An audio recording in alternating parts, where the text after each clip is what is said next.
Buenos días a todos y a todas. Muchas gracias por acompañarnos hoy en este lanzamiento que estamos haciendo de el libro Derechos de la Naturaleza en Chile, argumentos para su desarrollo constitucional, libro que fue editado por 8 libros y cuyos autores son Javier Abanandarian, que nos acompaña aquí, Victoria Belemi, Gabriela Burdiles y yo, Ezio Costa, que les habla, pero que haré de moderador en esta ocasión. Tenemos a tres grandes expositores que nos van a hablar no solamente sobre el libro, que tiene su propio interés, pero que se enmarca dentro de una nueva ola, por así decirlo, de derecho ambiental, que empezó precisamente en Ecuador. En una de sus variables, por lo menos, empezó en Ecuador, y tenemos a don Alberto Acosta, que fue presidente de la Asamblea Constituyente ecuatoriana y quien impulsó los derechos de la naturaleza precisamente en dicho país. Vamos a tener también con nosotros a Hugo Echeverría, quien es abogado del CDER, el CEDER, una organización de Ecuador, y que nos va a ilustrar sobre cómo es que las Cortes han ido aplicando los derechos de la naturaleza en dicho país. Y tenemos a Pia Weber, que es abogada, máster en Derecho y la Project Officer del programa de Aguas Dulces de Piu Patagonia, quien ha hecho un estudio muy interesante respecto de otra manera de aplicar los derechos de la naturaleza, distinta de aquella que se prefirió en la Constitución ecuatoriana y que tiene que ver con, entre otras cosas, los fallos judiciales en algunos países del mundo, entre ellos Nueva Zelanda, donde Pia concentró sus estudios en algún minuto.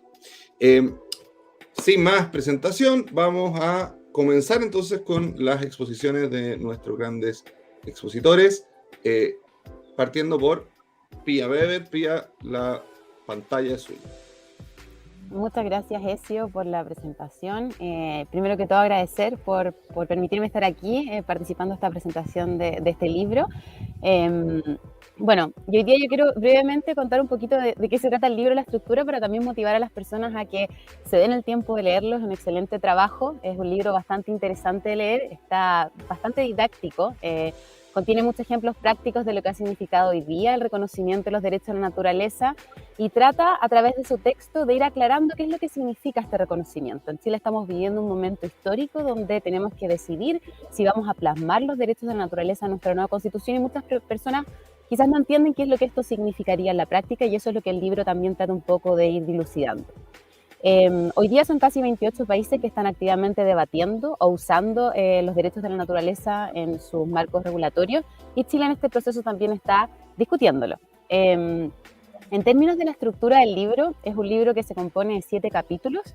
El primero de ellos establece un contexto que se titula Una crisis ambiental sin precedentes, ¿ya? Es una revisión de lo que ha ocurrido en Chile en los últimos 20 años y una explicación de por qué nuestro marco constitucional y legal en materia ambiental finalmente no ha permitido la efectiva protección del medio ambiente. Ya los problemas que se han generado producto de esta normativa, de mano también de lo que tiene que ver con las falencias con la fiscalización y justicia ambiental. Por lo tanto, es un excelente contexto en el fondo para poder comenzar la discusión.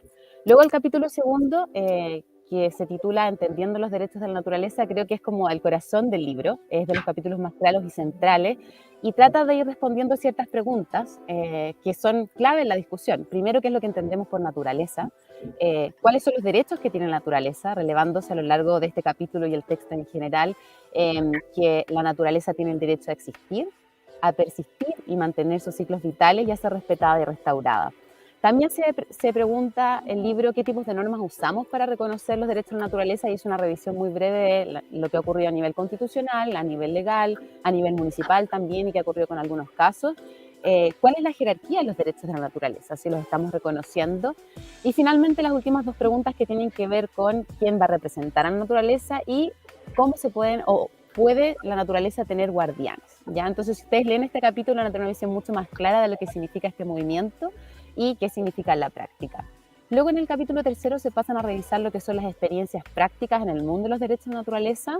Presenta una gama bastante amplia de casos, como ya dijimos, hay casi 25 casos a nivel mundial que se están discutiendo, para dejarnos ciertos elementos claves de cada una de estas declaratorias, ¿ya? Desde la lucha de los movimientos de los obispos de la Iglesia Católica en Filipinas hasta el caso, o uno de los casos más conocidos como el caso del río Atrato.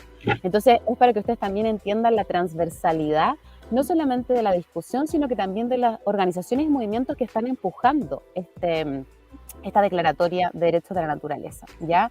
Es una buena actualización de casos, ya que hoy día, viendo tantos casos que se están dispersando por el mundo, es súper interesante volver a poder tener la posibilidad de ver una película completa y también el estado de avance de estos ejemplos. En el capítulo 4 se revisa lo que es una constitución histórica para Ecuador. Tenemos aquí a Alberto Acosta, así que ni siquiera voy a mencionar algo porque probablemente vamos a entrar en detalle en esa temática. El capítulo 5 habla de los razonamientos éticos para reconocer los derechos de la naturaleza, ¿ya? Y este es un capítulo que a mí me gusta mucho en lo personal porque implica o plasma en el fondo lo que estamos viviendo, como este cambio de paradigma, ¿ya? Pasar desde una visión antropocéntrica, donde el ser humano es el centro de la discusión, a una visión más bien ecocéntrica o biocéntrica, donde el ser humano se posiciona como un elemento más de la naturaleza, ¿ya? Se tocan tópicos como la justicia intergeneracional, el valor intrínseco en la naturaleza, el camino hacia el buen vivir y también el cuidado de la vida y las propuestas ecofeministas que se han dado en este contexto. Luego el capítulo 6 se titula Despejando mitos sobre los derechos de la naturaleza. Es bastante claro que cuando hay movimientos que son disruptivos, que tratan de establecer discusiones que no se han tenido antes, es muy fuerte la resistencia que generan y por lo tanto también se van generando ciertos mitos o ciertas análisis que no necesariamente son ciertos, ¿ya? Entonces este capítulo lo que hace es que destaca 4 mitos que se han generado en torno a los derechos de la naturaleza y de una forma bastante sencilla los trata de explicar. Sencilla no porque haya sido quizás fácil llegar a este análisis, sino por la forma en la que se presentan, que es bastante amigable y clara.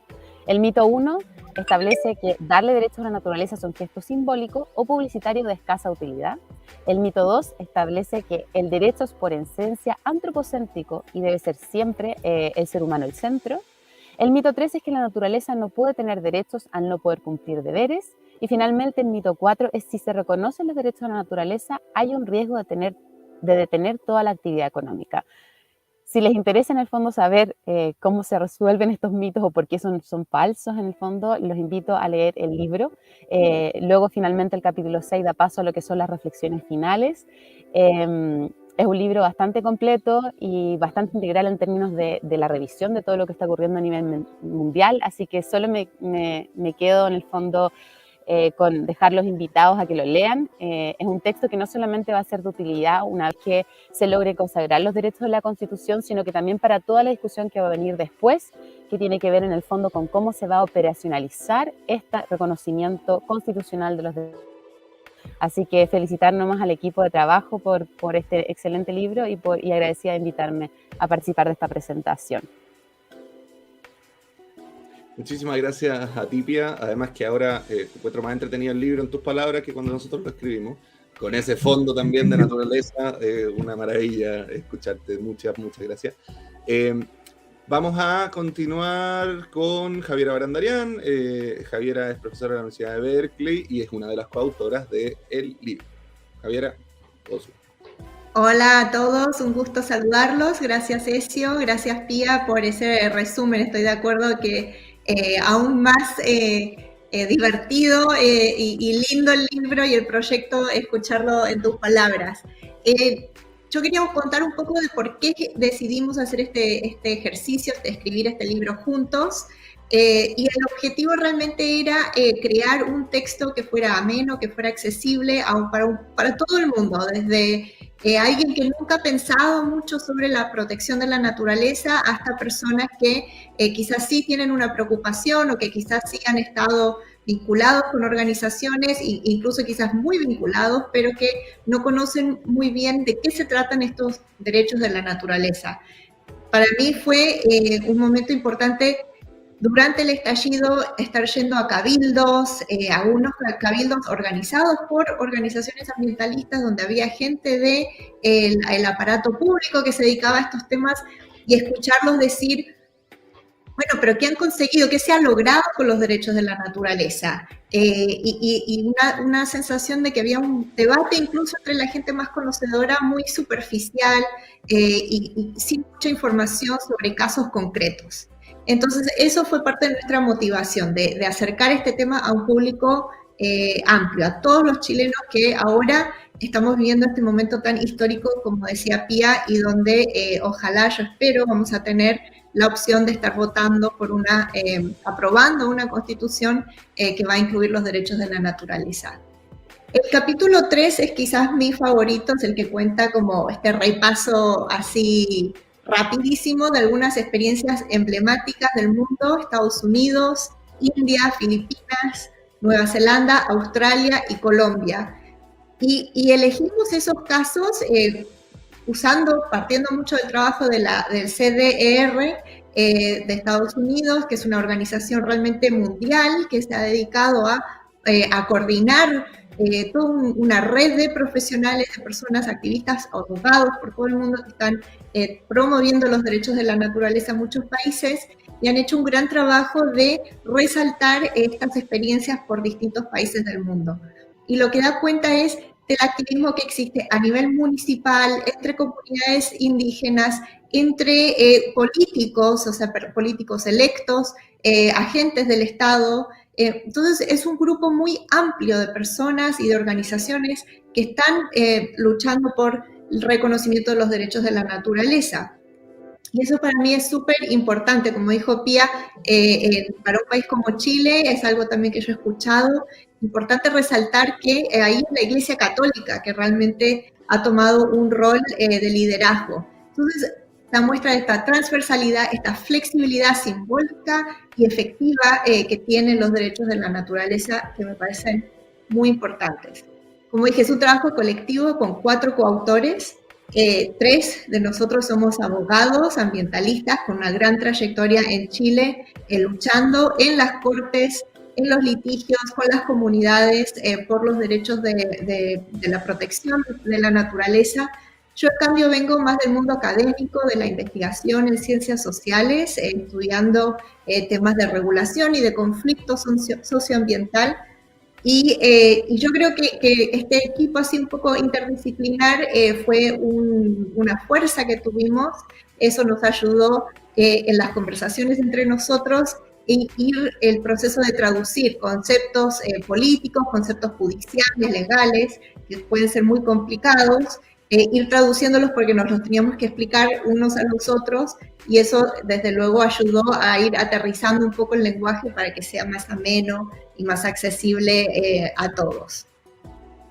¿Por qué pensamos que los derechos de la naturaleza deben ir en la nueva Constitución de Chile? Por 2 razones principalmente. Primero, porque al ponerlos en la Constitución nos aseguramos un marco legal compartido para todo el territorio. Y esto es importante porque al leer el libro vas a ver que en muchos países esto ha partido desde municipios y desde acciones de fallos de cortes, y esto produce un sistema muy fragmentado o dispar en el territorio. Entonces, al tenerlos en la Constitución tenemos un marco compartido. Esto nos da certeza jurídica a todos los chilenos en todo el territorio, a todos los empresarios, comunidades, organizaciones, y es a partir de ahí, obviamente, que se empezaría a discutir los pasos siguientes, ¿no? El marco legal compartido, que es lo necesario para traducir este derecho constitucional luego en políticas y en un reglamento que guíe después la política ambiental del país.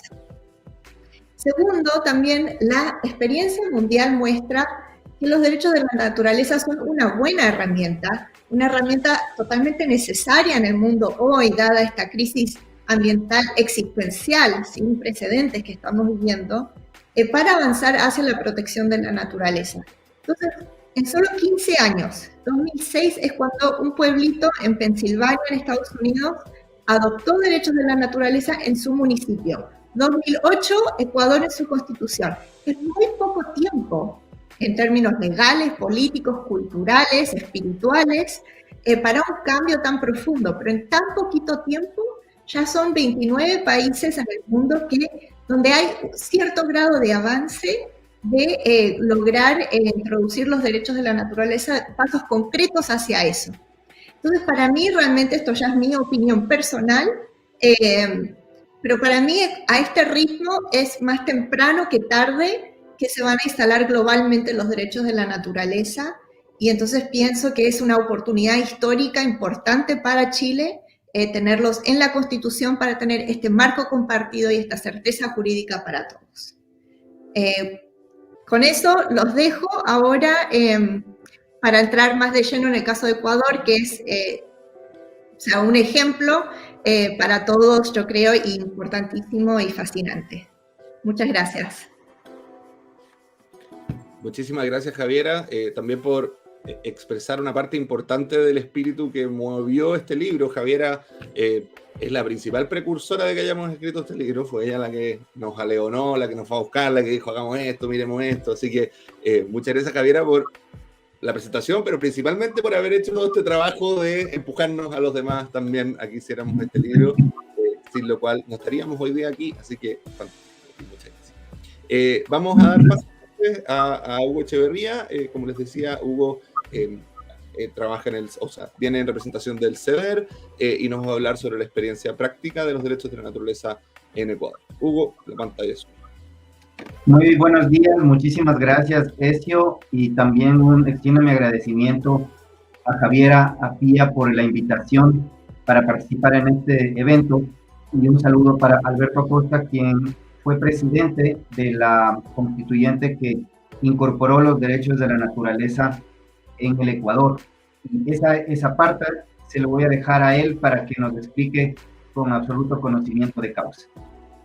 Yo, en primer lugar, quiero felicitar la publicación de este trabajo, que a todas luces es importantísimo, es integral. Escuchando a Pía, la estructura, el índice, está muy bien planteado el contenido. En segundo lugar, efectivamente, quiero referirme, voy a poner el timer para no pasarme. Quiero referirme al caso ecuatoriano desde una perspectiva ya de aplicación. Hemos estado ya 13 años, vamos a los 14 años de vigencia de la Constitución que reconoce a la naturaleza como un nuevo sujeto de derechos. Han pasado muchísimas cosas interesantes, pero yo el primer mensaje que quiero enviar es que esta es una buena idea. Es constitucionalizar el valor naturaleza, es muy buena idea jurídica y surte efectos importantísimos. En el caso del Ecuador, a pesar de que somos un sistema de derecho civil, de tradición civilista, igual que Chile, pues estos derechos se han desarrollado en estos últimos años a través de los jueces, es decir, mediante jurisprudencia. Y más tarde me voy a referir a eso en detalle. Yo quiero compartir unas ideas que ha mencionado Javiera y que ha mencionado Pía. En primer lugar, efectivamente, Javiera nos dijo que esta es una herramienta necesaria que tarde o temprano va a llegar. Es cierto, el reconocimiento de la naturaleza como un nuevo sujeto emerge en un momento de necesidad. De manera que Chile tiene en este momento una oportunidad única de dar este paso, que el Ecuador ya lo dio hace más de una década, y constitucionalizar el tema. Este es un modelo importante, no en todos los países se ve este modelo, ¿verdad? En Colombia tenemos desarrollo jurisprudencial, en otros países tenemos desarrollo legislativo, pero las posibilidades de incorporar el debate y el análisis de la naturaleza en la Constitución son contadas. Y en esta ocasión, Chile tiene esa gran oportunidad que ojalá que la tome. Otro tema importante asociado a esto de la necesidad de este reconocimiento. Desafortunadamente, y aquí estamos abogados ambientales, yo también soy abogado ambiental, hay que reconocer que el derecho ambiental, o mejor, la legislación ambiental, la normativa ambiental, ha sido inefectiva. No hemos logrado los objetivos planteados de protección ambiental, por diversas razones, pero creo que ese es un denominador común que marca a la normativa ambiental, su inefectividad. Y claro, es necesario mirar nuevos paradigmas, nuevas bases, en este caso ya de orden ecocéntrico, que, como muestra el caso ecuatoriano, deviene en un nivel de efectividad muy, muy superior al que nos ha ofrecido la normativa ambiental. También me voy a referir a este tema más adelante. En tercer lugar, quiero insistir en que el caso chileno es igual al ecuatoriano.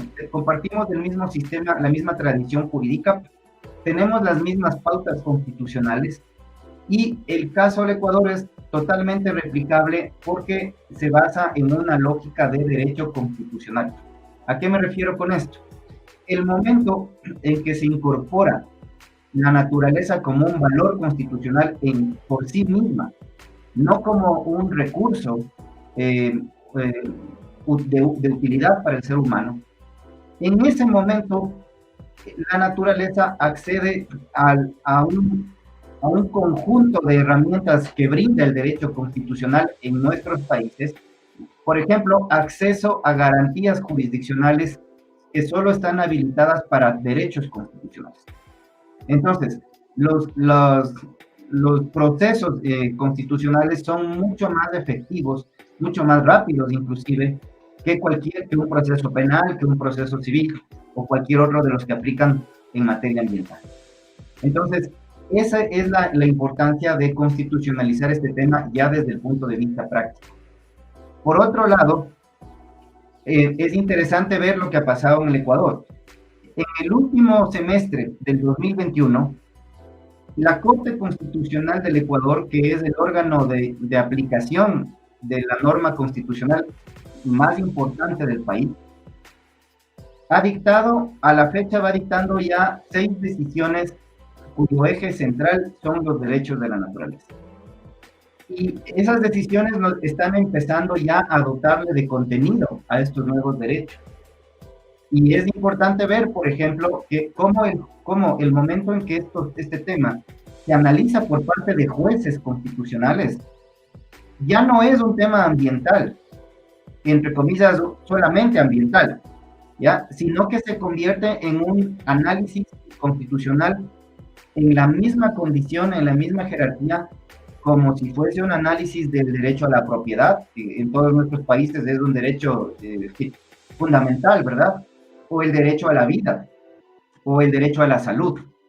Lo que quiero decir es que haber constitucionalizado la naturaleza ha permitido que los jueces empiecen a estudiar este tema desde una óptica del derecho constitucional.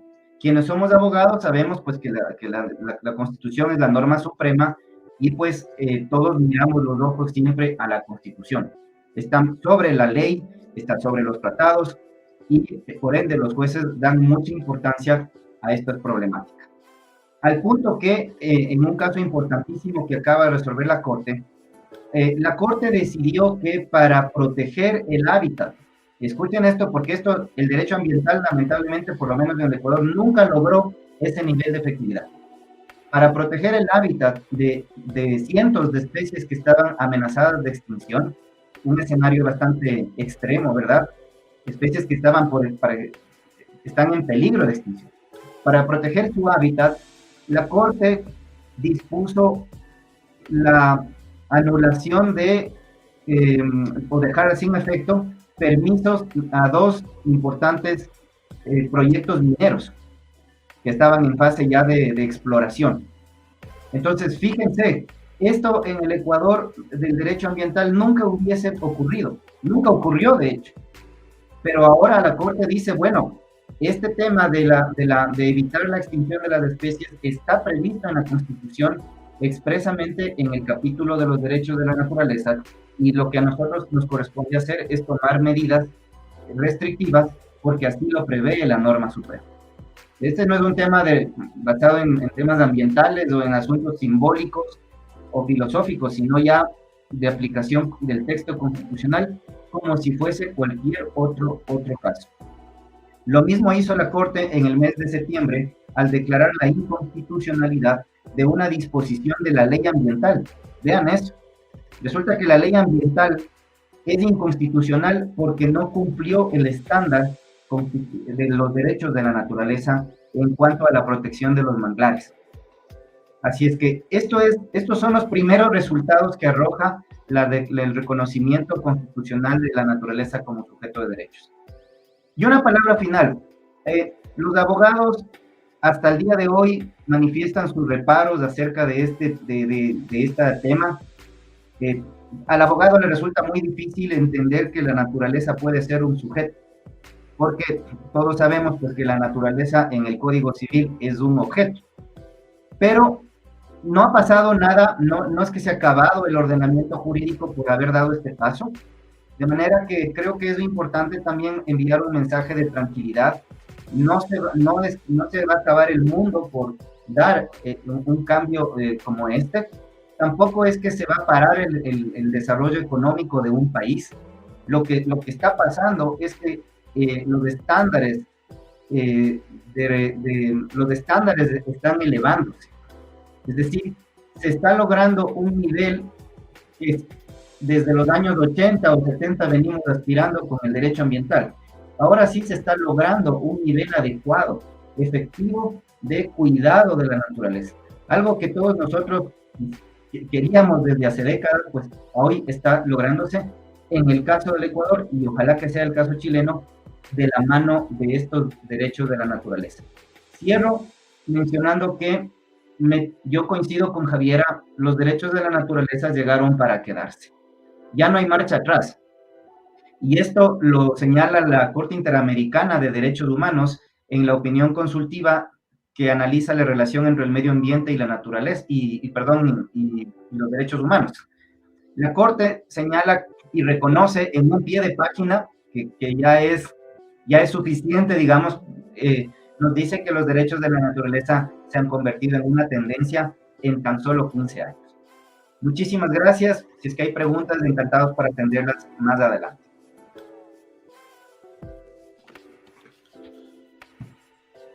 Muchísimas gracias, Hugo. Muy interesante la exposición, muy interesantes las experiencias, además. Yo, de hecho, tengo algunas preguntas, pero las voy a hacer al final.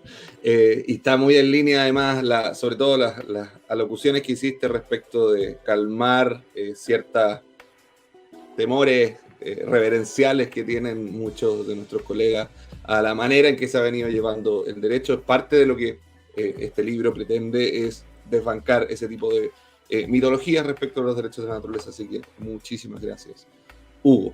Le damos ahora la palabra entonces a Alberto Acosta, como les dije, fue presidente de la Asamblea Constituyente del Ecuador, uno de los impulsores principales de los derechos de la naturaleza en dicho país y por lo tanto también a nivel latinoamericano y global, a quien le agradecemos muchísimo que esté hoy con nosotros. Alberto, la pantalla es suya. Está sin audio, Alberto. Invitación. Ahí sí. A ver. Les decía que empiezo saludándoles a Pía, a Javiera, a Ezio, a Hugo, y también agradeciéndoles por la invitación a leer este libro y a presentarlo. Leí el libro y estoy muy motivado. Efectivamente, Ecuador, con la Asamblea Constituyente del año 2008, abrió la puerta a que los derechos de la naturaleza sean constitucionalizados. Y Chile está asumiendo ese reto. Y veo que en el mundo ya hay varios países que están en la misma línea. ¿Cuánto han avanzado o hasta dónde van a llegar? Es difícil decir. Pero en México, por ejemplo, en agosto del año pasado, la Cámara de Diputados abrió la puerta a un proceso para constitucionalizar los derechos de la naturaleza. Algo similar sucedía ya hace algunos años en Nepal, también en África estaba Uganda, El Salvador en nuestra América, y en Alemania, desde el año pasado, se recogen firmas en el Estado Federal de Baviera para impulsar la inclusión de los derechos de la naturaleza en la Constitución. Hay en el libro, además, una serie de casos muy interesantes que recogen, como ya se mencionó, lo que significó en Colombia la constitucionalización de los derechos la cristalización de los derechos de la naturaleza en el caso del río Atrato y en el caso de la Amazonía. Esa lista puede ser cada vez mayor y nos dice que, como dice Javiera, los derechos de la naturaleza han llegado para quedarse. Y vamos a hablar también de eso, Pero en esencia, ¿de qué se trata? De superar una de las acciones ideológicas más brutales de la modernidad, la separación entre cultura y natura. Entre cultura, entendida como civilización, entre comillas, y natura, la naturaleza. Y quedó entonces con esta separación brutal entre natura y cultura abierta la puerta para dominar y manipular la naturaleza, sobre todo dentro de la esencia del sistema capitalista. Y este dominio se transformó en una suerte de principio totémico difícil de contradecir, difícil de desmontar. Hugo y también Javiera nos han dicho con absoluta claridad para qué sirven los derechos de la naturaleza. Y el libro tiene una enorme actualidad. Realmente me sorprendió cuando leí el libro que inclusive está ahí una decisión de la Corte Constitucional de Ecuador de diciembre del año pasado, o sea, casi de un mes atrás, que se refiere a los derechos de la naturaleza, a los derechos ambientales, del bosque protector, los cedros, que hace jurisprudencia. Entonces, este libro, Derechos de la Naturaleza en Chile, argumentos para su desarrollo constitucional, que me gustaría volverlo a leer en papel porque lo leí en versión electrónica, lo que nos hace ahora es una invitación para romper las tradiciones que son muchas veces difíciles de saltar, de superar, porque aceptar a la naturaleza como sujeto de derechos es casi tan complejo como saltar sobre su propia sombra. Se reconoce que haya empresas, personas jurídicas que tengan derechos casi humanos, pero no se acepta que la vida no humana tenga derechos, que tenga derecho a existir, derecho a reproducirse, derecho inclusive a reclamar la restauración. Esto no es nuevo. Cada ampliación de derechos en su momento fue impensable. Recuerden ustedes lo que significó avanzar hacia la emancipación de los esclavos, extender los derechos a los pueblos originarios, que las mujeres tengan derechos. Y en la Constitución de Chile este rato también, en la nueva Constitución, se está hablando porque las mujeres tengan aún más derechos, como es fundamental el derecho al control del cuerpo de cada persona, los derechos de la niñez, y una y otra vez plantear esas cosas, esos avances, fueron considerados absurdos y fueron rechazados como tales. Incluso la aceptación de los derechos humanos ha demostrado que sigue siendo una demanda permanente y que estamos muy lejos de su vigencia. Sin embargo, diría yo que hay que tener en cuenta que el derecho a tener derechos se ha conseguido siempre con luchas políticas para cambiar las visiones, para cambiar las leyes, para cambiar las costumbres que niegan estos derechos. Y este proceso de lucha se transforma en una fuente pedagógica potente al tiempo que nos exige, sin lugar a dudas, mucha claridad conceptual y voluntad de cambio. Dicho esto, rescato un par de capítulos del libro que me parecen realmente notables. Todo el libro en su conjunto vale la pena ser leído, vale la pena ser discutido y vale abrir a partir de ese libro los espacios para múltiples debates. Efectivamente, hay una crisis ambiental sin precedentes y la señalan con claridad, con lujo de detalles para el caso chileno. Esa dura realidad demanda entonces fortalecer el principio de responsabilidad que tenemos los seres humanos para preservar los ciclos de la naturaleza y reconocer su relevancia. Es efectivo, creo yo, el hecho de que estamos de acuerdo ya la mayoría de habitantes en el planeta, que no podemos seguir explotando y destruyendo la naturaleza como hasta ahora. La naturaleza puede existir sin seres humanos, pero nosotros no vamos a poder existir sin nuestra madre tierra. Eso nos entonces, como dije ya, eso nos enfrenta con elementos fundamentales de la modernidad. Cuestiona aquella visión, aquella posición dominante que entiende al ser humano al margen de la naturaleza para dominarla. Pero entonces tenemos que ir un poco más allá. Tenemos que aceptar que los seres humanos somos naturaleza. Inclusive el Papa Francisco en la encíclica Laudato Si acepta esto en un paso de avance hacia visiones biocéntricas o ecocéntricas, liberándose de visiones antropocéntricas. La Constitución ecuatoriana, que es un motivo de análisis en el capítulo 4 del libro, es una propuesta que abre la puerta a un gran debate. Hugo ya resolvió la pregunta de la utilidad actual de la Constitución ecuatoriana. Pero yo quisiera aquí señalarles muy rápidamente algunos elementos de cómo llegamos a los derechos de la naturaleza. Fue una suerte de proceso de conjunción, de mestizaje, en el cual, por un lado, la gran raíz y el tronco se encuentran en los pueblos originarios, en los pueblos indígenas del Ecuador, que desde hace mucho tiempo atrás, desde sus orígenes, tienen una relación de armonía con la madre tierra. Y cuando los pueblos indígenas hablan de la madre tierra, no lo emplean en forma de metáfora, es una realidad. Para ellos, sin llegar a romantizarlos, sin llegar a idealizarlos, porque también están atravesados por 500 y pico de años de conquista y colonización que les ha terminado por afectar en gran medida a muchos de ellos.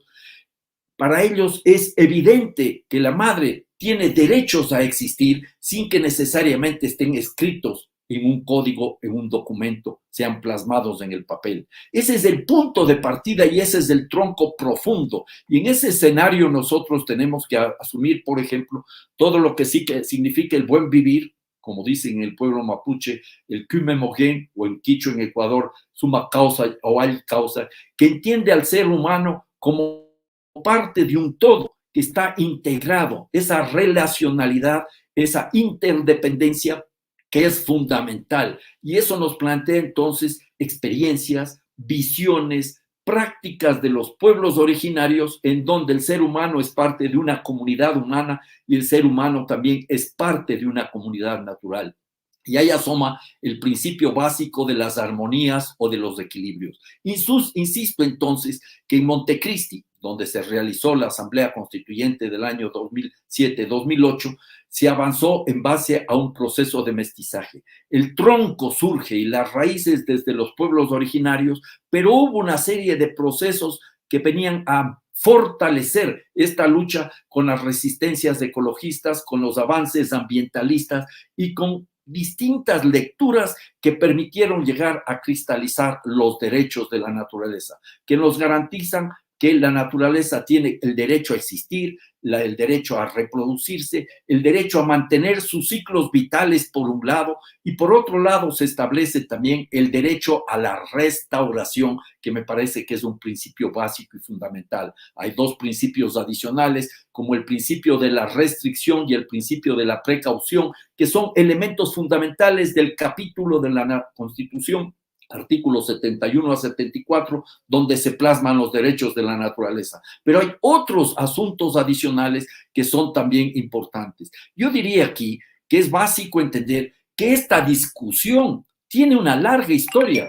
Nosotros avanzamos en Ecuador fundamentalmente impulsados por los pueblos originarios y por las luchas ecologistas y ambientalistas que se daban en el país en esa época.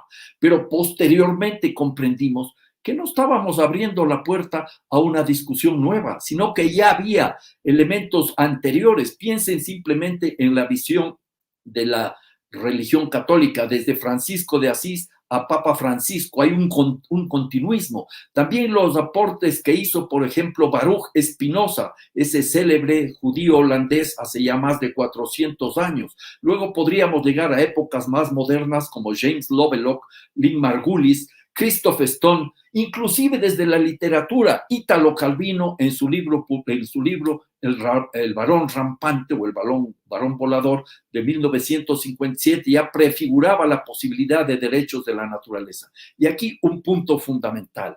Cuando hablamos de derechos de la naturaleza, hablamos de derechos ecológicos.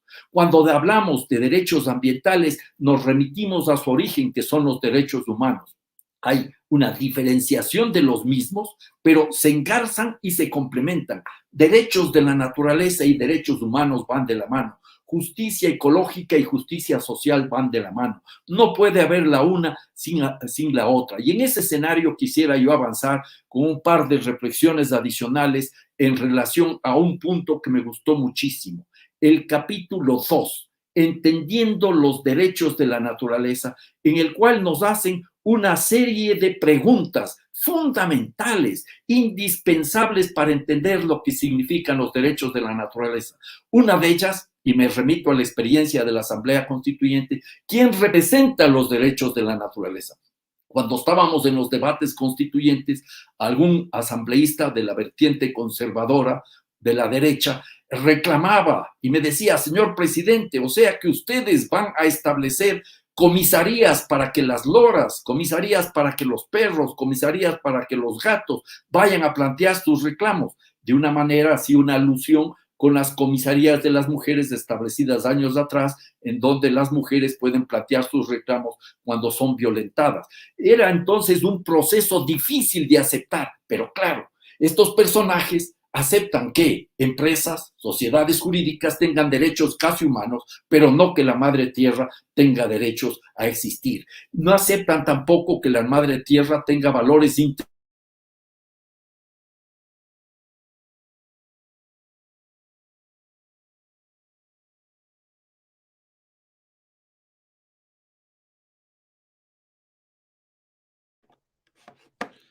Aparentemente la gente que no acepta que la madre tierra tenga valores intrínsecos, tampoco acepta que el profesor Alberto Acosta nos hable sobre ellos.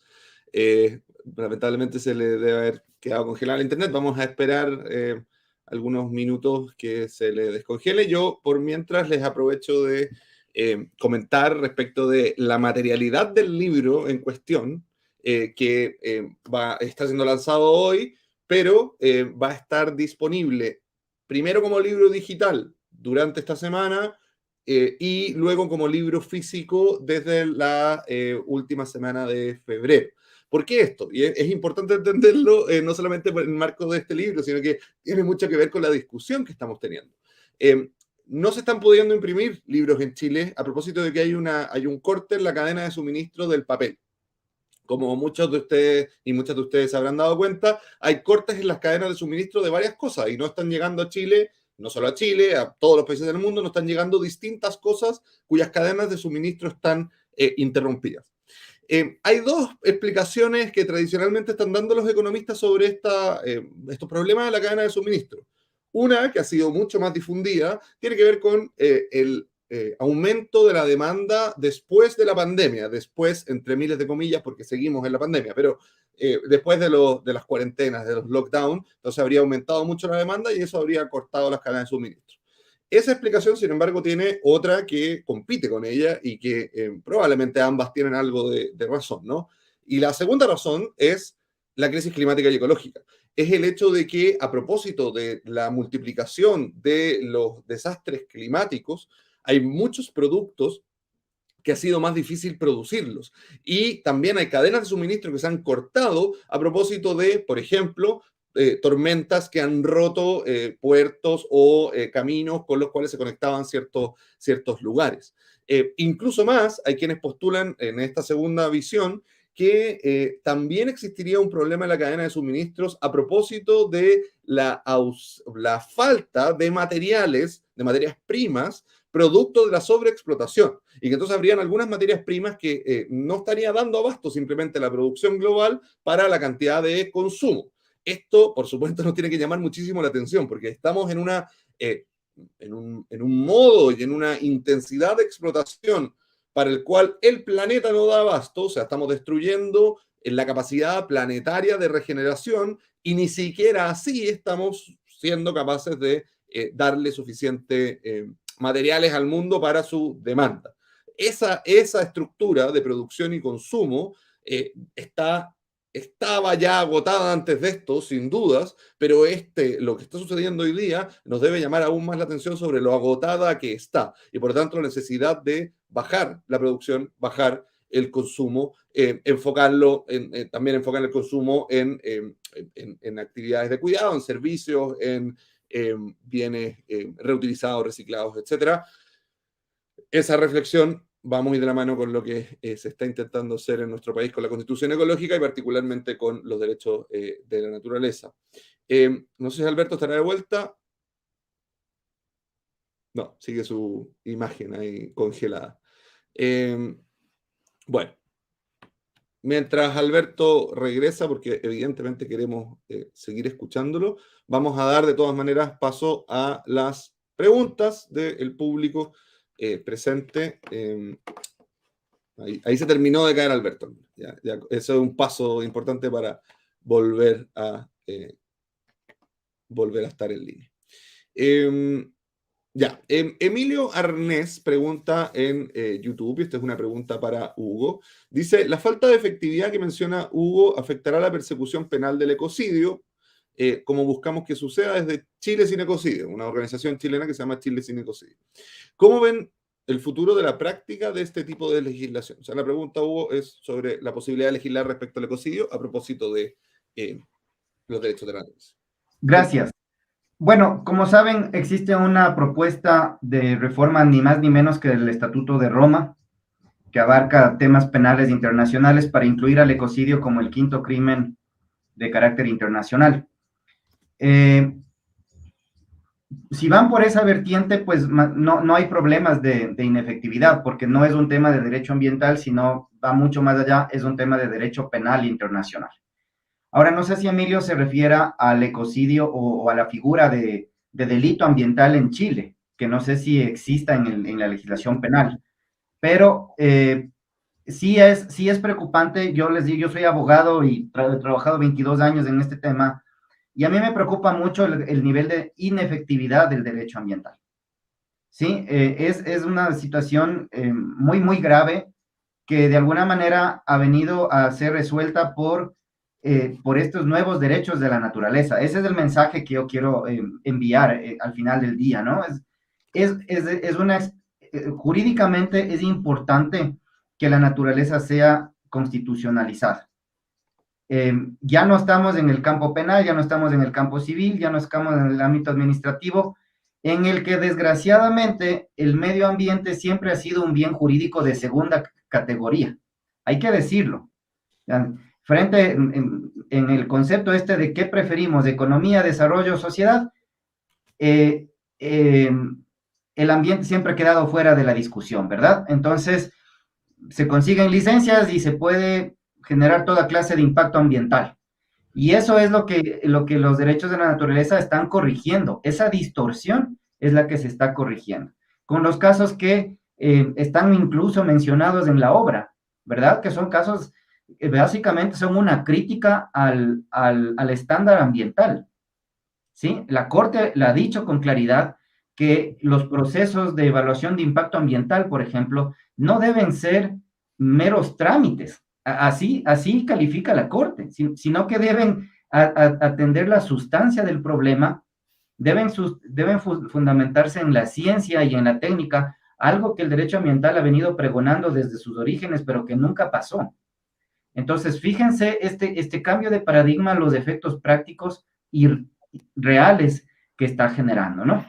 Yo quiero cerrar este tema solo haciendo mencionando un tema importante que mencionó Ezio. En el mundo jurídico, la recepción, y no se sorprendan con esto, el debate va a ser recibido con frivolidad, como algo frívolo, como un tema frívolo, ¿sí? Ahora, ¿qué pasa en el Ecuador? 15 años después, las mismas personas que caracterizaron a este tema como frívolo o simbólico, ahora ya no lo hacen. Ahora más bien están preocupados, están incluso ya cambió el discurso, digámoslo así, ¿no? Ese es el resultado práctico de una aplicación correcta, de una aplicación rigurosa y seria, que es la que están dando los jueces constitucionales. Un tema que hace 15 años era frívolo, materia de burla en el foro jurídico, hoy es uno de los temas que se debate prácticamente en todas las universidades. Muchísimas gracias, Hugo. La frivolidad. Sí, a mí probablemente todos quienes estamos aquí nos parecen bastante más frívolas las críticas que se le hacen a los derechos de la naturaleza. Precisamente de eso, Alberto Acosta nos estaba hablando antes de que Internet fallara, sobre los que no creen, en qué creen los que no creen. Alberto, nuevamente la pantalla es suya para completar su presentación. Ezio, no sé dónde me quedé porque yo seguí hablando y terminé de hablar y no me di cuenta de que ya no estaba en contacto con ustedes. Lo último que dijo Alberto fue que las personas que creían que las empresas podían tener derechos, pero no la madre tierra, se presentaban frente a la asamblea de ciertas maneras. Eso fue lo último que alcanzamos a escuchar. Bueno, me parece que, como señala aquí Hugo, es muy cierto y se hace realidad aquello que señalaba el Mahatma Gandhi. Primero te ignoran, luego se ríen de ti, después te atacan, entonces ganas. Entonces creo yo que eso es lo que estamos viviendo este rato con los derechos de la naturaleza. Estamos atravesando un momento en el cual comienzan a ser realidad y comienzan a preocuparse y comienzan a ver que los derechos de la naturaleza están presentes y que son una realidad. Yo hacía una pregunta y quisiera volver muy rápidamente a eso. Y me preguntaba que quién da derechos a quién. En el libro hay un capítulo magnífico que es para mí también, como señalaba Javiera, o creo que fue Pía, el corazón de esta obra, de esta contribución valiosa, donde se establecen varias preguntas. Y luego, por supuesto, es muy interesante el tema de los mitos.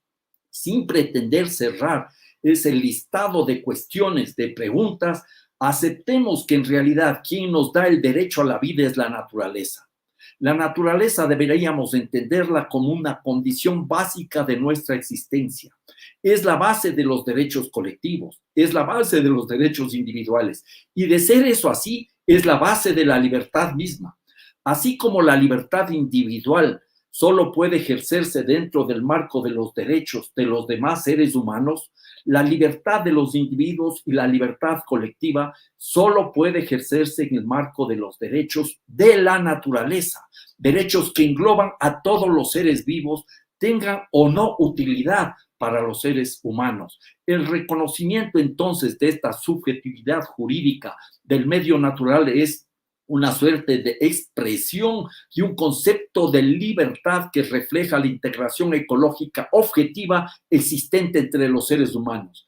En la práctica legal, esto significa que a partir de los derechos de la naturaleza no hay derecho para explotar y menos para destrozar la naturaleza, sino que existe solo un derecho a un uso ecológicamente sostenible de los derechos de la naturaleza.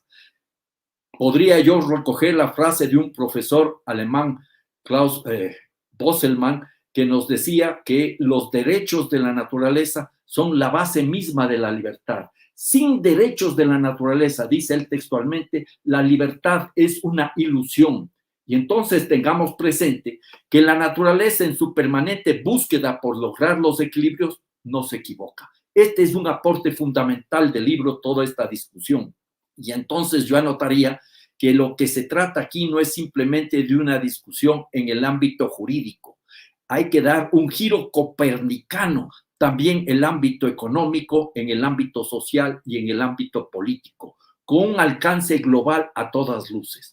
Chile, este rato, está en la mira de muchísimas personas en todo el planeta en la medida que está discutiendo estas cuestiones. Y espero que la lucha del pueblo chileno que empezó hace muchos años atrás fructifique y que la nueva constitución sea esa caja de herramientas para construir democráticamente una sociedad democrática. Muchísimas gracias, Alberto, nuevamente por su presentación. Bueno, vamos a continuar entonces con la ronda de preguntas. Tenemos, bueno, Luciano González dice, aguante Mariátegui, por el cuadro que tiene atrás don Alberto Acosta, pero también hace una pregunta y nos pregunta sobre la opinión que tiene el panel, y por tanto le vamos a dar la palabra a todo el panel, sobre qué modelo es mejor en términos de protección de la naturaleza, si es uno general, como el que tiene Ecuador, o uno respecto de elementos de la naturaleza, como el que se ha ido configurando en fallos judiciales en Colombia, o se utilizarían ambos. En esta discusión entre la protección de un ecosistema o un tipo de ecosistemas que está presente en el libro, se explica también, o entre la protección de un ecosistema o un tipo de ecosistema o la protección de la naturaleza en general, ¿cuál creen ustedes que es mejor para la Constitución chilena? Me imagino yo, que es la pregunta de don Luciano, vestido de general ruso ahí en su fotografía. Partamos en el mismo orden que expusieron, entonces, si les parece, Pía. Gracias. Bueno, creo que concuerdo con el hecho de que debe existir una regulación que sea general para otorgar como esta uniformidad, y el hecho de que se consagren los derechos de la naturaleza significaría eso, que hay un estándar distinto de protección, que estamos poco a poco cambiando esta relación con la naturaleza. Pero lo que sí a mí me gustaría destacar de los casos como el río Wanganui o el caso del río Atrato, que regulan componentes específicos, en este caso esos ríos, es que son procesos mucho más largos y que tienen una historia, ¿ya? Y por eso permiten permiten en el fondo que esa gobernanza, esos derechos que se garantizan, por qué se establecen esos guardianes, se generen en un contexto específico, ¿ya? Y creo que eso es lo que va a permitir después llevar a la práctica este reconocimiento general que se va a dar en la Constitución cuando nos empecemos a enfocar en ecosistemas concretos. Ya en el caso, por ejemplo, del río Wanganui, es una historia que surge cuando se funda Nueva Zelanda, ya, o sea, en 1840, y todas las discusiones que se fueron generando entre las comunidades maorí y la corona británica, y después el desarrollo en torno a ese río, llega finalmente a que en el año 2017 se establezca el río Wanganui como sujeto de derecho, se establezca un régimen específico de gobernanza, se establezcan guardianes del río. Entonces, es ese contexto cultural en torno a un componente del medio ambiente específico el que ha permitido darle una operatividad o una efectividad práctica que todavía está en desarrollo a ese reconocimiento. Entonces, resumen, sí al reconocimiento general, pero creo que para operacionalizar vamos a tener que ir mirando ciertos elementos de la naturaleza de forma específica y quiénes son los actores que se relacionan con ese río, con esa montaña, con ese parque. Muchas gracias, Pía. Javiera. No tengo nada que agregar, así que prefiero que Hugo o Alberto digan, pero sí, totalmente de acuerdo con lo que explicó ahora Pía, y como argumentamos en el libro y dije, yo creo que es una oportunidad esta histórica para que estén en la Constitución y tener ese marco que nos da la oportunidad de crear todo un reglamento coherente, una política ambiental coherente para todos, todas, todes a lo largo del territorio. Gracias. Gracias, Javiera. Hugo. Está sin sonido, Hugo. Excelente pregunta, porque es un tema jurídico y de hecho la Corte en diciembre acaba de dar una respuesta contundente en el caso del río Akepi. El Ecuador establece derechos a la naturaleza y los estudiosos de los abogados que han estudiado el tema han concluido que la naturaleza se la protege como un todo. Pero la Corte ha dicho que la protección es de sus componentes, de sus elementos. La Corte utiliza el término elementos, que me parece que es un término que viene de las ciencias naturales. Y acaba de reconocer al río Akepi como sujeto de derechos.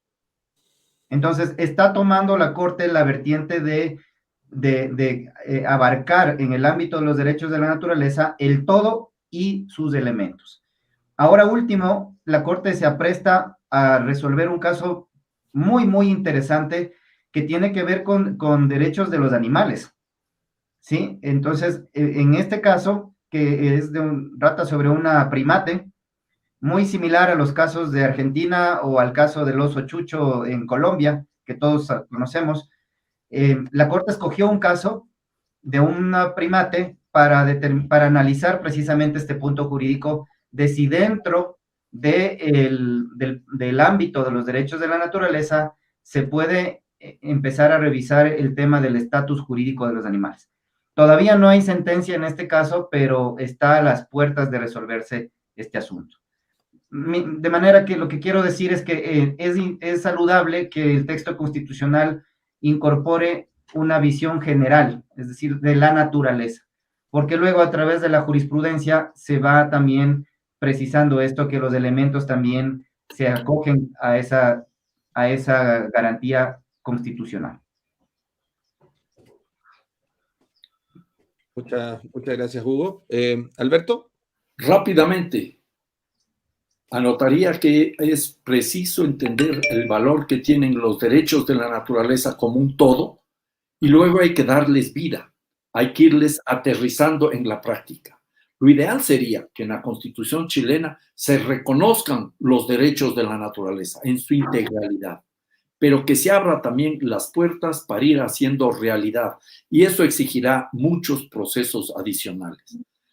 Hay otros casos, hay otros países donde no hay los derechos de la naturaleza como un aspecto constitucional, pero se está avanzando. Este es el caso que ha mencionado de Nueva Zelanda, el caso de Colombia, y hay muchísimos otros más. Pero no nos olvidemos de un asunto que me parece fundamental. Paulatinamente, los derechos de la naturaleza irán adquiriendo un valor global. Así como los derechos humanos son para todos los países, para todas las naciones, los derechos de la naturaleza caminarán en esa dirección. En Ecuador intentamos, por ejemplo, creo que fue justamente en el año 2010-2011, reclamar los derechos del mar cuando se produjo el hundimiento de la plataforma petrolera de la British Petroleum en el Golfo de México. Lamentablemente la Corte Constitucional de la época no entendió el significado simbólico que tenía eso y bloqueó esa posibilidad. Pero es interesante que un par de años después en el Brasil, cuando se defendía el río Xingu, donde están los pueblos Mundurucú, cuando se daba paso a la construcción de la represa Belo Monte, el fiscal general de que estaba defendiendo estos pueblos y a este río, Felicio Pontes, planteó los derechos de la naturaleza acogiéndose a la Constitución ecuatoriana. Paulatinamente caminaremos hacia una declaración universal de los derechos de la naturaleza y creo que lo que están haciendo en Chile está en esa dirección. Muchísimas gracias, Alberto. Quiero yo plantearles una pregunta ahora, particularmente a Alberto y a Hugo, pero también me interesaría saber qué opinan Pía y Javiera. Tiene particularmente para ustedes porque es parte de la discusión que deben haber tenido en Ecuador. De hecho, Hugo la mencionó. Hugo dijo, la gente o muchos abogados no quieren o no entienden que la naturaleza pueda ser sujeto de derechos porque han visto toda la vida la naturaleza como un objeto. Y yo me pregunto, una pregunta demasiado jurídica y muy fome quizás, pero lo siento. Yo no veo que la naturaleza sea un objeto del Código Civil, sino que veo que no está reconocida. Cada uno de sus elementos es un objeto, pero como naturaleza no existe. No está nomás. No sé cómo se dio esa discusión en el caso de ustedes, si parearon esto con el concepto de medio ambiente o no sé. Me interesaría saber cómo fue esa discusión en el caso ecuatoriano. Gracias. La discusión sigue, Ezio, porque los grandes juristas del Ecuador pues sostienen que la naturaleza solo tiene derechos, tiene los 3 derechos que le reconoce la Constitución y que para lo demás pues sigue siendo un recurso. Entonces, efectivamente, este argumento de que en el Código Civil no dice que la naturaleza es un objeto se planteó en algún punto, pero no fue acogido, digámoslo así, ¿no? Ciertamente, pues, en el Código Civil, en el libro segundo sobre las cosas, ahí se abarca todo lo que tiene que ver con lo que nosotros llamamos, el derecho denomina como recurso, ¿no? Pero miren, a lo que yo quiero llegar con esto es que incluso con el reconocimiento de 3 derechos puntuales, como es el caso del Ecuador, que es el derecho a la existencia, el derecho a la resiliencia y el derecho a la restauración, se está logrando un avance importante en la forma de cómo nos relacionamos los seres humanos con la naturaleza. Al punto, miren, el caso del río Akepi es interesantísimo. Básicamente es un caso sobre caudal ecológico. ¿Sí? La autoridad de agua en el Ecuador asignó un porcentaje, el 90% del caudal, como una consecuencia de que en época de verano el río quedó seco. Y eso como un permiso de aprovechamiento de agua, teóricamente sustentado en estudios técnicos, y además como un permiso ambiental. Entonces, eso es lo que la Corte está señalando, que dice, no, eso no puede ser.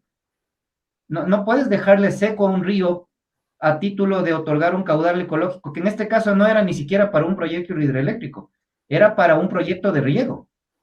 Entonces, miren, o sea, el asunto es, lo que la Corte dicen es, hagan las cosas, pero háganlo bien. O sea, no pueden secar el río, o sea, eso no lo permite ni el derecho administrativo más básico.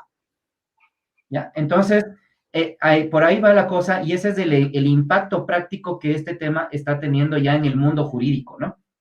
Y volvemos a la idea, y con esto cierro para dar paso a Alberto. La Corte insiste en que estos temas no deben ser meros trámites, no debemos quedarnos en la burbuja burocrática, sino que tenemos que ir al ámbito sustancial, que es la lógica que está detrás de cualquier abogado constitucionalista del Ecuador o de Chile. O sea, atacar el problema, no quedarnos en el procedimiento. Y eso es lo lindo del reconocimiento constitucional de la naturaleza como un nuevo sujeto de derechos. Muchísimas gracias, Hugo. Alberto, ¿algo que agregar? Muy rápidamente, coincidiendo plenamente con lo que señala aquí Hugo, yo diría que no solo que el debate continúa, sino que dentro de la Constitución ecuatoriana del 2008 hay tensiones, porque por un lado, por ejemplo, se plantea la naturaleza como sujeto de derechos, pero por otro lado se sigue viendo a la naturaleza como un recurso, o sea, como un objeto. Y entonces esa tensión está presente en la Constitución. Hay otras tensiones también, cuando se habla de desarrollo y cuando se habla de buen vivir. El buen vivir es una alternativa al desarrollo y no es una alternativa de desarrollo. Pero eso es lógico y eso se entiende como parte de un proceso político difícil, complejo, para elaborar una Constitución. Lo interesante aquí es cómo avanzamos paulatinamente en la cristalización de los derechos. Un tema clave y fundamental de la Constitución ecuatoriana que luego se ha ido aterrizando con las distintas sentencias de la Corte Constitucional. Por ejemplo, el agua es un derecho humano fundamental. El acceso al agua es un derecho humano fundamental. Artículo 12. Luego el artículo 318, que prohíbe toda forma de privatización del agua y establece la prelación en el uso del agua. Agua primero para los seres humanos, coincidiendo con el artículo 12, derecho humano fundamental. Agua segundo para la soberanía alimentaria, también tiene que ver con el derecho humano a la alimentación.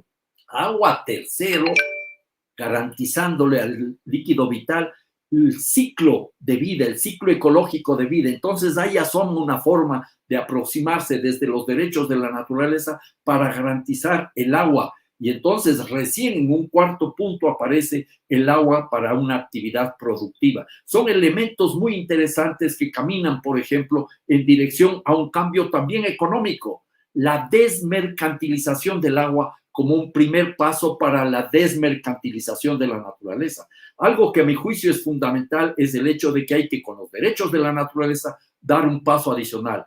En la cumbre de Río de Janeiro, Cumbre de la Tierra de 1992, se avanzó muchísimo cuando se estableció un nivel similar a lo que es la sociedad, la economía y la ecología. Y se habló entonces de derechos del desarrollo sustentable. Ahora tenemos que ir dando un paso mucho más allá. La economía tiene que subordinarse a la demanda de los seres humanos siempre y en todo momento, sean individuos o colectividades o comunidades, pero los seres humanos, individuos y colectividades, tenemos que vivir en armonía con la naturaleza. Por eso hablo yo de un giro copernicano. Los derechos de la naturaleza nos abren la puerta a pensar otros mundos posibles, deseables, indispensables.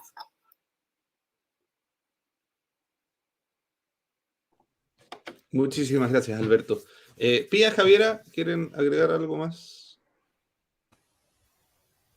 No. Javiera, ¿no? ¿Pía? Tampoco.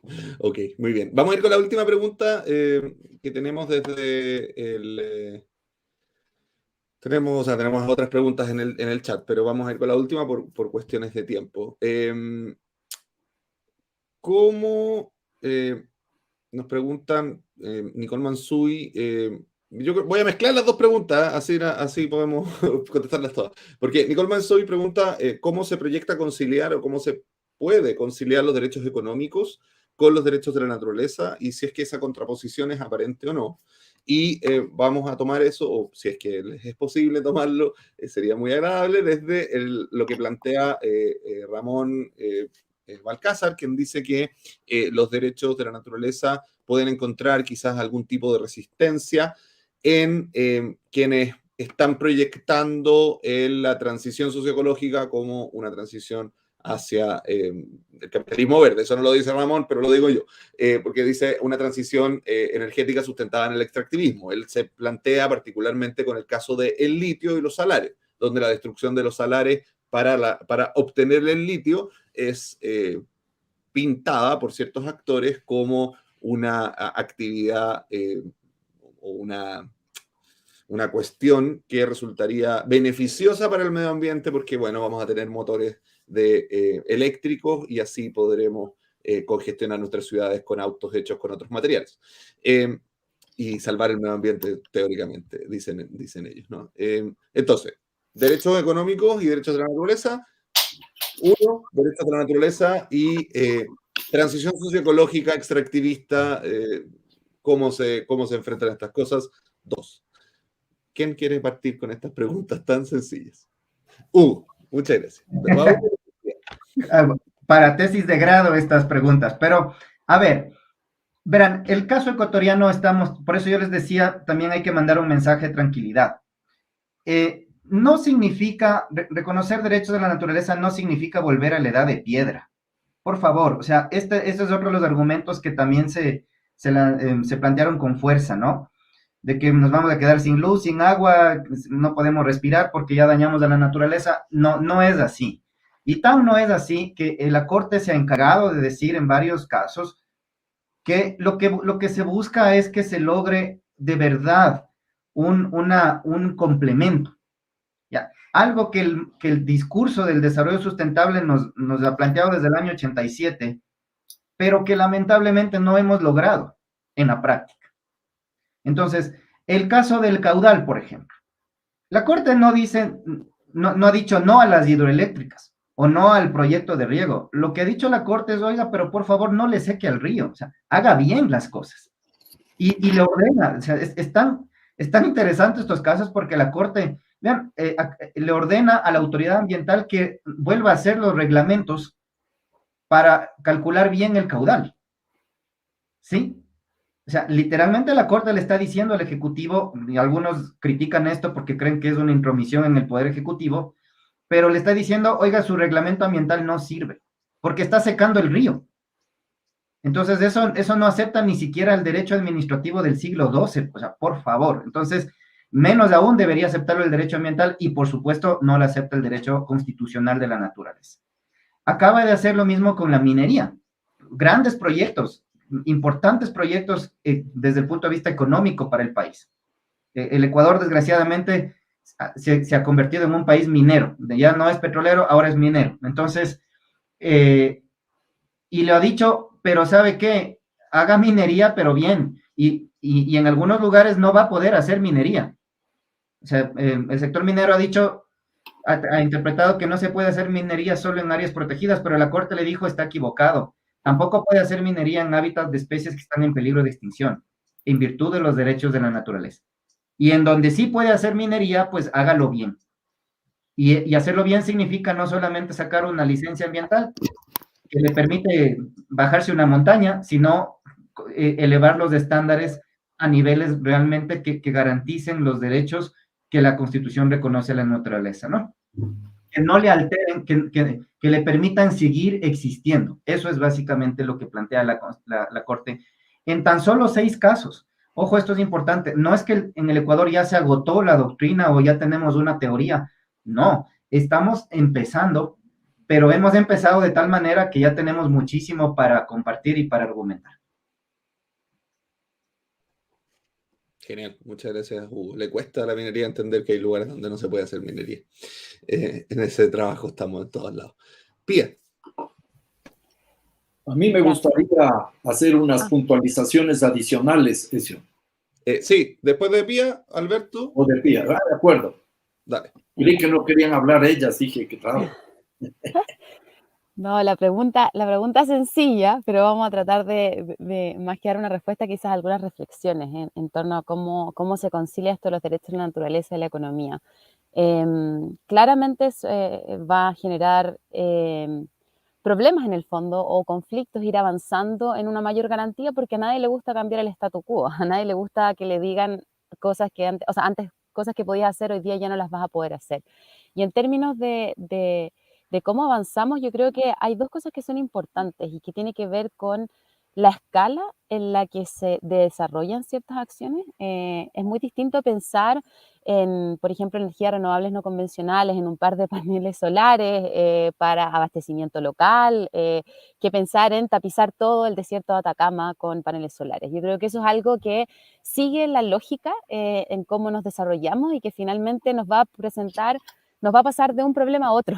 No se está solucionando si no resolvemos el tema de la escala, ¿ya? Y segundo también es dónde se toman las decisiones. Y aquí también entra el tema de los derechos de la naturaleza con la gobernanza, que también es muy distinto cuando las decisiones se imponen desde Santiago a las comunidades, por ejemplo, la intervención de un río, o cuando son las mismas comunidades, incluyendo a todos los actores, puede ser el sector turismo, las personas que viven ahí, quienes tienen derechos de agua, las comunidades indígenas, quienes toman la decisión respecto de cómo se va a desarrollar una determinada infraestructura o un determinado proyecto. Esas son dos cosas que me gustaría relevar y también entender que estamos en un cambio de paradigma que no solamente implica cambio a nivel constitucional, legal, sino que también de lo que entendemos por desarrollo, ¿ya? Y eso también nos va a tocar una fibra muy sensible a todos, donde nosotros también tenemos que preguntarnos, ¿vale la pena cambiar de auto todos los años? Claramente hay gente que no tiene auto, que ni siquiera puede, pero hay gente que sí tiene y lo hace. ¿Es necesario tener un celular nuevo todos los meses o cada vez que salga el último? Son decisiones que parecen niñas o pequeñas, pero finalmente están en un contexto que es mucho más grande y que es lo que está determinando qué es lo que entendemos por desarrollo, qué es lo que necesitamos para vivir. Entonces ahí es donde la cosa se empieza a poner un poquito más compleja, porque ya no se trata solo de cambiar la ley, sino que se trata de cambiar cómo yo vivo y las decisiones que tomo todos los días. Así que esa es una invitación y es un trabajo que yo en lo personal hago todos los días. No es fácil y claramente todos caemos en contradicciones porque es un proceso bastante complejo, pero también es una reflexión que me gustaría invitar a todos a hacer. Muchas gracias, Pía. Alberto. Habría que empezar anotando algo que me parece fundamental.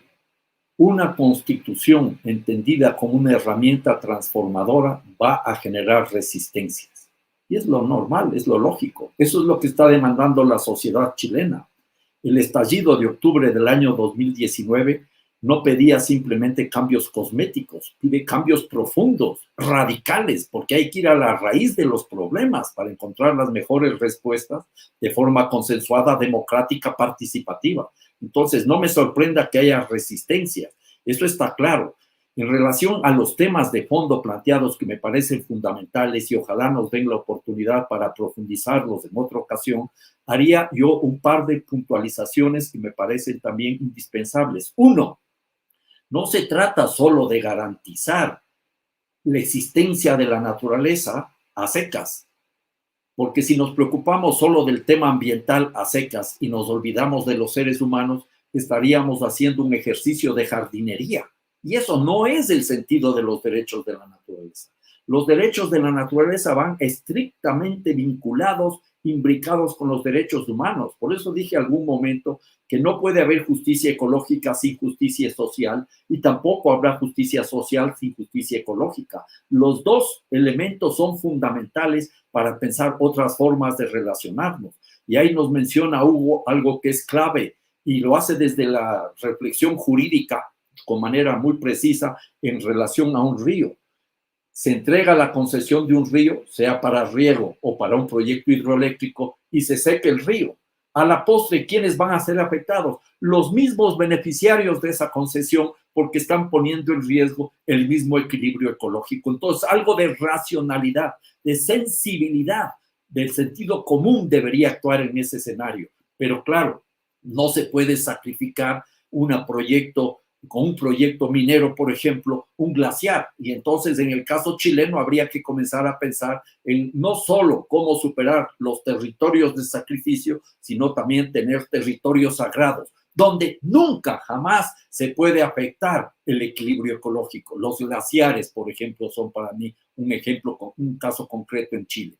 Luego, en relación al crecimiento económico y las tensiones con los derechos de la naturaleza, yo hago una cita de un economista inglés que fue asesor de presidentes norteamericanos, ya falleció hace algunos años. Kenneth Boulding decía que solo locos o economistas se pueden imaginar un crecimiento económico permanente en un mundo con límites biofísicos. Entonces, aquí hay que entender que el crecimiento económico tiene que tener una historia, como decía Manfred Maxniff, ese genio, ese genial economista chileno, tiene que tener una historia económica, social y ecológica adecuada para que el crecimiento económico sea bueno. Y él decía en una carta en el año 2001 al ministro de Economía de la época que es preferible crecer poco pero bien que mucho pero mal. Entonces, detrás de la economía tiene que estar la historia ecológica y la historia social de los procesos. Y el futuro nos indica que tenemos que irnos liberando de esta religión del crecimiento económico permanente. Un par de reflexiones con cifras, porque a veces las cifras ayudan a entender mejor. La Agencia Internacional de la Energía, que de ecologista no tiene un pelo, ya viene diciendo desde años atrás que hay que dejar en el subsuelo las 2/3 partes de todas las reservas de combustibles fósiles conocidos, petróleo, carbón y gas, si no queremos que la temperatura de la atmósfera de la Tierra crezca en 1.5 grados. Entonces, no va más. No tenemos que seguir forzando cosas, sino adecuando la economía a otras realidades. Y si planteamos el derecho al desarrollo en clave de los chinos y de las chinas, nos encontramos frente a una situación dramática. En 3 años, China, 2011, 2012, 2013, consumió 6.615 millones de toneladas de cemento, una cantidad enorme, 1.5 veces lo que consumieron los Estados Unidos en todo el siglo XX. ¿Qué decía la gran Celia Cruz en esa salsa? No hay cama para tanta gente, no hay planeta para tanta codicia. Entonces tenemos que cambiar. Y la transición energética que mencionaba ya Pía tiene que hacerse con criterios de racionalidad. Está muy bien que nos liberemos de la dependencia de los combustibles fósiles, apoyo totalmente, pero no provocando nuevos destrozos. La minería del litio, la minería del cobre.